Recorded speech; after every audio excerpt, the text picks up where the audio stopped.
আসসালামু আলাইকুম দর্শক বন্ধুরা, থাম্বনেল পিকচার যেমনটা দেখেছেন যে ব্রাজিলের জার্সি লং শট করবে কিভাবে। এই যে দারুন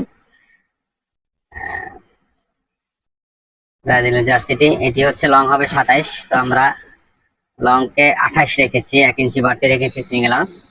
এই যে এখন ডাইরেক্ট বর্ডার দিব। আমরা আগে একবার সেলাই দিয়ে চেক করেছি সেলাই হয় কিনা। 1 ইঞ্চি সেলাই দিব। এটা এখানে ওভারলক করার দরকার নেই, আর এটা এখানে বাড়ে না, ওভারলক বের হয় না। ওভারলক করতে গেলে আপনি এবার ধরাশায়ী হয়ে যাবেন।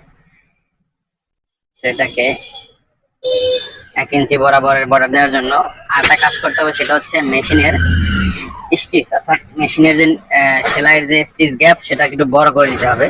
চিকন স্টিচ দিলে গেঞ্জির কাপড় কেটে যাবে। এই এখন এটা এভাবে করে বর্ডার দিয়ে যাবো ডাইরেক্ট। সোজা রাখার চেষ্টা করতে হবে। ফোর্স ছাড়তেছে, আমরা যেমনটা ভাবলাম তেমনটা হচ্ছে না, ফোর্স ছাড়তেছে। এক্ষেত্রে যেটা করতে হবে সেটা হচ্ছে কাগজ দিয়ে সেলাতে হবে। তো দর্শক যেমনটা দেখছিলেন, বলেছিলাম যে কাগজ দিয়ে, কারণ এ ধরনের জার্সি একটু বেশি বড় হয়ে গেল। এই সচরাচর এমনি ডাইরেক্ট সেলাই করা যায় না, এই জন্য কাগজ দিয়ে সেলাইতে হয়।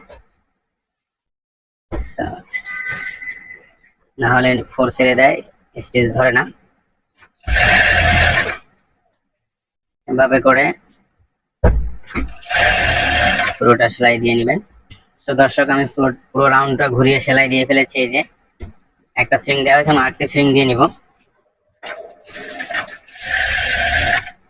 একেবারে সমান 1 ফিট করে দিয়ে নিব, তাহলে উপরে এই যে দারুন সেলাইটা হয়ে যাচ্ছে জার্সি।